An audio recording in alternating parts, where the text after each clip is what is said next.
Hello students, welcome back to our class. ഇന്ന് ഞാൻ start ചെയ്യാൻ പോകുന്ന class 10th standard Kerala state English medium 10th standard ഫിസിക്സിലെ first ചാപ്റ്ററാണ് effects of electric current. Chapter start ചെയ്യുന്നതിന് മുന്നേ ക്ലാസ് 9th കറൻറ്റ് ഇലക്ട്രിസിറ്റി എന്നുള്ള ചാപ്റ്ററിലെ കുറച്ച് ടേംസ് നമുക്ക് റിവൈസ് ചെയ്യണം. കാരണം അതിൻ്റെ കണ്ടിന്യൂഷൻ തന്നെയാണ് നമ്മൾ ഈ ചാപ്റ്ററിൽ കുറച്ച് ടേംസ് പഠിക്കുന്നത്. ഫസ്റ്റ് കറൻറ്റിൻ്റെ ഡെഫിനിഷൻസ് പഠിച്ചു. അത് കറൻറ്റ് എങ്ങനെയാണ്, ഏത് ഡിവൈസ് യൂസ് ചെയ്തിട്ടാണ് മെഷർ ചെയ്യുക എന്നുള്ളത് പഠിച്ചു. അമ്മീറ്റർ അല്ലേ. നെക്സ്റ്റ് ടേം എന്ന് പറയുന്നത് പൊട്ടൻഷ്യൽ ഡിഫറൻസിൻ്റെ ഡെഫിനിഷൻ, എന്താണ് പൊട്ടൻഷ്യൽ ഡിഫറൻസ്, അതുപോലെ തന്നെ EMF, potential difference, EMF related terms ആണ്. വോൾട്ടേജ് മെഷർ ചെയ്യാൻ വേണ്ടി യൂസ് ചെയ്യുന്നത് volt meter. Next one is the combination of സെൽസിൻ്റെ കോമ്പിനേഷൻസ്. ഏതൊക്കെ കോമ്പിനേഷൻസ് ആണ്? സീരീസും പാരലലും. സീരീസ് കണക്ഷൻ വരുന്നുണ്ട്, പാരലൽ കണക്ഷന്. Next Ohm's law, resistance, resistivity, conductivity, ഇതിൻ്റെയൊക്കെ ഡെഫിനേഷൻസ്, യൂണിറ്റ്സ് ഒക്കെ പഠിച്ചു. ഫിസിക്സിലെ first chapter effects of electric current. ഇതാണ് ചാപ്റ്ററിൻ്റെ name, effects of electric current. അപ്പോൾ ഇതിൽ ഫസ്റ്റ് നിങ്ങൾ ചാപ്റ്ററിലെ ഫസ്റ്റ് പേജിൽ തന്നെ കൊടുത്തൊരു കാര്യമാണ് കുറച്ച് ഡിവൈസിൻ്റെ നെയിംസ്, അതുപോലെ അതിൻ്റെ യൂസേഴ്സ്, അതിൻ്റെ എനർജി ചേഞ്ച് എങ്ങനെ വരിക എന്നുള്ള. ഫസ്റ്റ് ഇതിൻ്റെ എക്സ്പ്ലനേഷൻ ഒന്ന് ഞാൻ പറഞ്ഞുതരാം. അത് കട്ടതിന് ശേഷം എങ്ങനെയാണ് എനർജി ചേഞ്ച് വരുന്നത് എന്നുള്ളതും പറയാം. അപ്പോൾ ഫസ്റ്റ് ഡിവൈസ് എന്ന് പറഞ്ഞത് ഇലക്ട്രിക് ബൾബാണ്. ഇലക്ട്രിക് ബൾബ് നമുക്കറിയാം, നമ്മൾ വീടുകളിൽ യൂസ് ചെയ്യുന്നതാണ്. ഇലക്ട്രിക് ബൾബ് വീടുകളിലല്ല, ഓൾറൗണ്ട് യൂസ് ചെയ്യുന്നതാണ് ഇലക്ട്രിക് ബൾബ്. ഇലക്ട്രിക് ബൾബിൻ്റെ യൂസ് എന്താണ്? ടു ഗെറ്റ് ലൈറ്റ് കിട്ടാൻ വേണ്ടിയിട്ട് അല്ലേ. ലൈറ്റിന് വേണ്ടിയിട്ടാണ് നമ്മൾ ബൾബ് യൂസ് ചെയ്യുന്നത്. അതിൽ വരുന്ന എനർജി ചേഞ്ച് എന്ന് പറഞ്ഞു കഴിഞ്ഞാൽ electrical energy is converted in to light energy. അതായത് നമ്മൾ സ്വിച്ച് ഓൺ ചെയ്യുന്ന സമയത്ത് അവിടെ എന്താ സംഭവിക്കുന്നത്? അവിടെ നമ്മൾ കൊടുക്കുന്നത് ഇലക്ട്രിക്കൽ എനർജിയാണ്. ആ ഇലക്ട്രിക്കൽ എനർജി ലൈറ്റ് എനർജി ആയിട്ട് കൺവേർട്ട് ചെയ്യാണ്. പിന്നെ second device is the induction cooker use ചെയ്യുന്നത് എന്തിനു വേണ്ടിയിട്ടാണ്? ടു ഗെറ്റ് ഹീറ്റ് അല്ലേ. വീട്ടില് അടുക്കളയില് പാത്രങ്ങളൊക്കെ ചൂടാക്കാൻ വേണ്ടിയിട്ടും ഒക്കെ നമ്മൾ കുക്ക് ചെയ്യാൻ വേണ്ടിയിട്ട് യൂസ് ചെയ്യുന്നതാണ് ഇൻഡക്ഷൻ കുക്കറിന്റെ ഔട്ട്പുട്ട് ആയിട്ട് നമുക്ക് കിട്ടുന്നത് എന്താണ്? ഹീറ്റ് അല്ലേ. നമ്മൾ ചൂടാക്കാൻ വേണ്ടിയിട്ട് യൂസ് ചെയ്യുന്നതാണ്. അപ്പോൾ അതിന്റെ നമ്മൾ എന്തിനാ യൂസ് ചെയ്യണം? To get heat. അപ്പൊ അതിന് വരുന്ന എനർജി ചേഞ്ച് എന്ന് പറഞ്ഞാൽ അവിടെ നമ്മൾ കൊടുക്കുന്ന electrical energy is converted in to heat energy. അവിടെ സ്വിച്ച് ഇടുമ്പോൾ അവിടെ എന്താ സംഭവിക്കുന്നത്? എന്ത് എനർജി ചേഞ്ച് ആണ് വരുന്നത്? നമ്മൾ കൊടുക്കുന്ന കറന്റ് ഇലക്ട്രിക്കൽ എനർജി എന്ന് പറയുന്നത് ഹീറ്റ് എനർജി ആയിട്ട് കൺവേർട്ട് ചെയ്യാണ്. ഇനി next device, third device is mixie is used for mixing and grinding അല്ലേ. വീടുകളിൽ മിക്സി നമ്മൾ എന്തിനാണ് യൂസ് ചെയ്യണത്?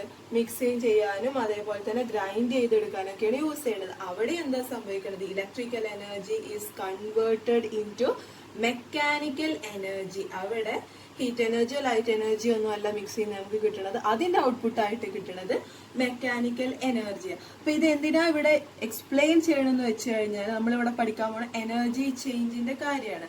അപ്പൊ ഒരു ഡിവൈസിൽ കറന്റ് അപ്ലൈ ചെയ്ത് കഴിഞ്ഞാല് ആ ഡിവൈസിന്റെ എനർജിയിൽ വരണ മാറ്റങ്ങൾ, ഒരു ടൈപ്പ് ഓഫ് എനർജി വേറൊരു ടൈപ്പ് എനർജി ആയിട്ട് മാറുകയാണ്.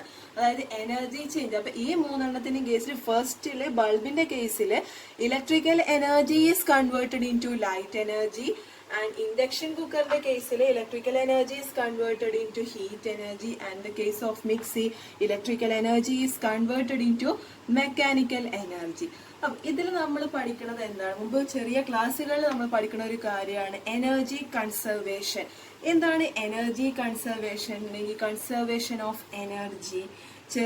Energy can neither be created nor be destroyed, but it can be converted into അല്ലെങ്കിൽ transformed into one form to another form. അതാണ് energy conservation.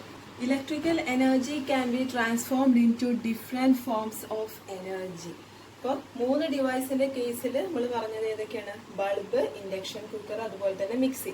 അതിൽ മൂന്നിലും ഇലക്ട്രിക്കൽ എനർജി ഫസ്റ്റ് കേസിൽ ബൾബിന്റെ കേസിൽ ലൈറ്റ് എനർജി ആയിട്ട് കൺവേർട്ട് ചെയ്തു. ഇൻഡക്ഷൻ കുക്കറിന്റെ കേസിൽ ഇലക്ട്രിക്കൽ എനർജി ഹീറ്റ് എനർജി ആയിട്ട് കൺവേർട്ട് ചെയ്തു. അതുപോലെ തന്നെ മിക്സിന്റെ കേസിൽ electrical energy is converted in to mechanical form of energy. അപ്പോൾ അതിൽ ലാസ്റ്റ് നമുക്ക് എന്തായിട്ട് പറയാം, അതിന്റെ ഓവറോൾ റിസൾട്ട് ആയിട്ട് പറയാം, electrical energy can be transformed into different forms of energy. Electrical എനർജിനെ നമുക്ക് ഡിഫറെന്റ് ഫോംസ് ഓഫ് എനർജി ആയിട്ട് ട്രാൻസ്ഫോം ചെയ്യാം എന്നുള്ളതാണ് ഇതിൽ നമുക്ക് മനസ്സിലായ കാര്യം. The useful form of energy into which a device converts electrical energy is considered as the effect of electric current on that device. അപ്പോൾ എന്താണ് ഇഫക്റ്റ് ഓഫ് ഇലക്ട്രിക് കറന്റ്? ഒരു ഡിവൈസിന്റെ മേലെയുള്ള ഇലക്ട്രിക് കറന്റിന്റെ എഫക്റ്റ് എന്താന്നുള്ളതാണ് ഈ പറയണത്. അതായത് ഒരു ഡിവൈസിന്റെ മേലെയുള്ള ഇലക്ട്രിക്കൽ എനർജി വേറെ ഏത് യൂസ്ഫുൾ ഫോം ഓഫ് എനർജി ആയിട്ടാണോ കൺവേർട്ട് ചെയ്യണത്, അതാണ് ആ ഡിവൈസിന്റെ മേലെയുള്ള ആ ഇലക്ട്രിക് കറന്റിന്റെ എഫക്റ്റ്. അതായത് ഒരു ഡിവൈസിൽ നമ്മൾ കറന്റ് കൊടുക്കുമ്പോൾ ആ കറന്റ് നമുക്ക് യൂസ്ഫുൾ ആയിട്ടുള്ള വേറൊരു എനർജി ആയിട്ട് കൺവേർട്ട് ചെയ്യുക, അതാണ് ആ ഒരു ഇഫക്റ്റ്. ആ ഒരു ഇലക്ട്രിക് കറന്റ് ആ ഡിവൈസിന്റെ മേലെ വരുത്തുന്ന ഇഫക്റ്റ്, അതാണ് ഈ എഴുതിയത്. Next one, next topic, heating effect of electric current. ഇതാണ് നമ്മൾ ഹീറ്റിംഗ് എഫക്റ്റ് ചെക്ക് ചെയ്യാൻ വേണ്ടിയിട്ട് ചെയ്ത് നോക്കുന്ന എക്സ്പെരിമെന്റ്. അപ്പോൾ നിങ്ങളുടെ ടെക്സ്റ്റിൽ ഫിഗർ ഉണ്ടാവും. അപ്പോൾ അതിൽ നമുക്ക് ആവശ്യമുള്ള മെറ്റീരിയൽസ് റിക്വയർഡ് നമ്മൾ എന്തൊക്കെ ഇവിടെ കണക്ട് ചെയ്തിരിക്കുന്നത്, നിക്രോം വയർ ഉണ്ട്, അതായത് അപ്രോക്സിമേറ്റ്ലി ലെങ്ത് ഓഫ് 5 meters ആണ് കൊടുത്തിരിക്കുന്നത്. പിന്നെ 6 volt ബാറ്ററി സ്റ്റോറേജ് ഉണ്ട്, അതുപോലെ തന്നെ കണക്ഷൻ വയേഴ്സും പിന്നെ ഇവിടെ ഒരു സ്വിച്ചും കണക്ട് ചെയ്തിട്ടുണ്ട്. ഇതിലെന്താ സംഭവിക്കുന്നത് എന്നുള്ളതാണ് നമ്മൾ പഠിക്കുന്നത്. ഇവിടെ നമ്മൾ കറന്റ് കൊടുക്കുന്ന സമയത്ത് ഈ നിക്രോം വയറിന് എന്ത് സംഭവിക്കുന്നു എന്നുള്ളതാണ്. അപ്പൊ നിങ്ങളെ വിക്ടേഴ്സ് ചാനലിലെ സാറ് ഫിസിക്സ് പഠിപ്പിക്കുന്ന സമയത്ത് ഇത് ഡയറക്റ്റ് എക്സ്പെരിമെന്റ് ആയിട്ട് തന്നെ നിങ്ങൾക്ക് കാണിച്ചു തന്നിട്ടുണ്ട്. അപ്പൊ നിങ്ങൾ കണ്ടിട്ടുണ്ടാവും ഈ നിക്രോം വയർ നല്ല റെഡ് ഹോട്ട് കളറായിട്ട്, അതായത് സർ ഇവിടെ സ്വിച്ച് കണക്ട് ചെയ്യുന്ന സമയത്ത് നിക്രോം വയറിന്റെ കളർ നല്ല റെഡ് ഹോട്ട് കളറായിട്ട് മാറിയിട്ടുണ്ടാവും. കറന്റ് പാസ് ചെയ്യുമ്പോൾ എന്തുകൊണ്ടാണ് ഈ നിക്രോം വയർ റെഡ് ഹോട്ട് കളറായി എന്നുള്ളത് നമുക്ക് ഇതിന്റെ ബാലൻസ് ഇക്വേഷൻസും കാര്യങ്ങളും പഠിച്ചാൽ കൂടുതൽ മനസ്സിലാവും. അപ്പോൾ ഇതിന് മുന്നത്തെ ഫിഗറിൽ എങ്ങനെയാണ് നിക്രോം വയർ കൂടുതൽ റെഡ് ഹോട്ട് കളറായിട്ട് മാറിയെന്നുള്ളത് എക്സാമിൻ ചെയ്യണമെന്നുണ്ടെങ്കിൽ നമുക്ക് ഈ ഒരു സർക്യൂട്ട് ഡയഗ്രാം അനലൈസ് ചെയ്യണം. അപ്പൊ ഇതിലുള്ളത് റെസിസ്റ്റർ ഉണ്ട്, റെസിസ്റ്ററിന്റെ അക്രോസ് ഒരു വോൾട്ട് മീറ്റർ കണക്ട് ചെയ്തിട്ടുണ്ട്, അമ്മീറ്റർ ഉണ്ട്. വോൾട്ട് മീറ്റർ എന്തിനാണ്? വോൾട്ടേജ് മെഷർ ചെയ്യാൻ വേണ്ടിയിട്ട്, അമ്മീറ്റർ കറന്റ് മെഷർ ചെയ്യാൻ വേണ്ടിയിട്ടും. സ്വിച്ച് ഉണ്ട്, ബാറ്ററി ഉണ്ട്. അപ്പൊ ഇതിൽ എങ്ങനെയാണ് കറന്റ് പാസ് ചെയ്യണേ? കറന്റ് എപ്പോഴും പോസിറ്റീവിൽ നിന്ന് നെഗറ്റീവിലോട്ടാണ് പോവുക. അപ്പൊ സ്വിച്ച് ക്ലോസ് ചെയ്യുന്ന സമയത്ത് current will pass from positive terminal, ഇതാ ഈ ഏരോസ് കണ്ടോ, ഈ ഏരോസ് പോണ സെയിം ഡയറക്ഷനിലാണ് കറന്റ് ഫ്ലോ ചെയ്യണത്. അതായത് പ്ലസ് ആണ്, പ്ലസ് പോസിറ്റീവ് ടെർമിനൽ എന്ന് പറഞ്ഞാൽ ഈ വലിയ വര നമ്മൾ സെല്ലിനെ റെപ്രസെന്റ് ചെയ്യുമ്പോൾ വലുത് പോസിറ്റീവും ചെറുത് നെഗറ്റീവും ആണ്. അപ്പൊ പോസിറ്റീവിൽ നിന്ന് ഇങ്ങനെ പാസ് ചെയ്ത് നെഗറ്റീവിലോട്ട് എത്തും. അപ്പൊ ഈ ഒരു വോൾട്ട് മീറ്റർ നമ്മൾ റെസിസ്റ്ററിന് അക്രോസ് കണക്ട് ചെയ്തുകൊണ്ട് ഈ രണ്ട് പോയിന്റിന്റെ ഇടയിൽ വരുന്ന റെസിസ്റ്റൻസ് വോൾട്ടേജ് നമുക്ക് മെഷർ ചെയ്യാൻ പറ്റും. ഇതിലൂടെ ഫ്ലോ ചെയ്യുന്ന കറന്റ് നമുക്ക് അമീറ്റർ യൂസ് ചെയ്തിട്ട് മെഷർ ചെയ്യാൻ പറ്റും. അപ്പൊ കറന്റ് കണ്ടുപിടിക്കാനുള്ള ഇക്വേഷൻ നമ്മൾ 9th പഠിച്ചതാണ്. I is equal to Q divided by T. എന്താണ് Q എന്ന് പറഞ്ഞാൽ? Q എന്ന് പറഞ്ഞാൽ ചാർജ് ആണ് അല്ലേ? ചാർജിന്റെ യൂണിറ്റ് എന്താ? കൂളംബ്. പിന്നെ ടൈമോ? ടൈം. അപ്പൊ ഇതിലൂടെ ഫ്ലോ ചെയ്യാനുള്ള കറന്റ് കണ്ടുപിടിക്കുന്ന ഇക്വേഷൻ ആണ് I is equal to Q by T. Q എന്ന് പറഞ്ഞാൽ ചാർജ്, എത്രത്തോളം ചാർജ് ഒരു ഗിവൺ ടൈമിൽ എത്രത്തോളം ചാർജ് ഫ്ലോ ചെയ്യേണ്ട, ആ ചാർജിന് ടൈമും കൊണ്ട് ഡിവൈഡ് ചെയ്ത് കഴിഞ്ഞാൽ നമുക്ക് ഇതിലൂടെ എത്ര കറന്റ് പാസ് ചെയ്യണമെന്ന് കണ്ടുപിടിക്കാൻ പറ്റും. ഇനി നെക്സ്റ്റ് പറയുന്ന ടേം ആണ് potential difference. The potential difference between 2 points will be 1 volt if 1 joule of work is done in moving 1 coulomb of charge from one point to the other. അതായത് ഒരു Coulomb ചാർജിനെ ഒരു പോയിന്റിൽ നിന്ന് മറ്റൊരു പോയിന്റിലേക്ക് കൊണ്ടുവരാൻ വേണ്ടിയിട്ട് 1 ജൂൾ വർക്കാണ് നമ്മൾ ചെയ്തത് എന്നുണ്ടെങ്കിൽ അതിന്റെ പൊട്ടൻഷ്യൽ ഡിഫറൻസ് 1 volt ആയിരിക്കും. Under potential difference 1 volt, work done will be equal to Q into V. work done equation ആണ്. അപ്പോൾ ഈ ക്യൂ എന്നുള്ളത് 1 കൂളുംബ് ആവുമ്പോൾ ക്യൂ ഇസ് ഈക്വൽ ടു 1 കൂളും. നമ്മൾ ഒരു കൂളുംബ് ചാർജിനെയാണ് ഒരു പോയിന്റിൽ നിന്ന് മറ്റു പോയിന്റിലേക്ക് അണ്ടർ പൊട്ടൻഷ്യൽ ഡിഫറൻസ് 1 വോൾട്ടിൽ ബ്രിങ് ചെയ്യണമെന്നുണ്ടെങ്കിൽ വർക്ക് ഡൺ ഇക്വേഷൻ എന്താവും? W will be equal to V. ഇനി നെക്സ്റ്റ്, അപ്പോ ഇതില് ഈ വർക്ക് ചെയ്യണത് ആരാണ്? നമ്മളെ സർക്യൂട്ടിലെ ബാറ്ററി. ആ ബാറ്ററിയാണ് ഈ വർക്ക് ചെയ്യണത്. ആ ചെയ്യണ വർക്ക് അവിടെ ബാറ്ററി എന്തായിട്ടാ സപ്ലൈ ചെയ്യണത്? ബാറ്ററി സപ്ലൈ ചെയ്യണത് പവർ ആയിട്ടാണ്. പവർ എന്ന് പറഞ്ഞത് ഈ ബാറ്ററി ആണ് അതിൽ ആ പവർ സപ്ലൈ ചെയ്യണം. അപ്പൊ ആ പവറിന്റെ ഇക്വേഷൻ എന്ന് പറഞ്ഞു കഴിഞ്ഞാൽ P is equal to W divided by T. P is equal to power, P is equal to W divided by T. ഇനി ഈ ഡബ്ല്യുവിന് പകരം നമുക്ക് എന്ത് എഴുതാം?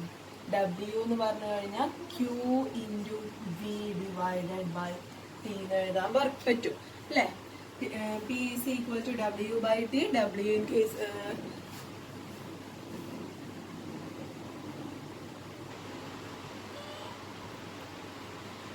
power P is equal to W divided by T. ഇവിടെ ഈ ഒരു ഡബ്ല്യുവിന് പകരം Q ഇൻറ്റു V എന്ന് എഴുതാൻ പറ്റും. ഡബ്ല്യുവിന്റെ equation work done is equal to Q into V ആണ്. അപ്പൊ substitute Q into V in place of W we get Q into V by T അല്ലെ? പവറിന്റെ ഇക്വേഷൻ കിട്ടി. ഇനി എന്താണ് ഈ Q by T? Q by T എന്ന് പറഞ്ഞാൽ എന്താണ്? കറന്റ് അല്ലേ? ഇത്രയും പോർഷൻ എന്താണ്? ഇത് I ആണ് അല്ലെ?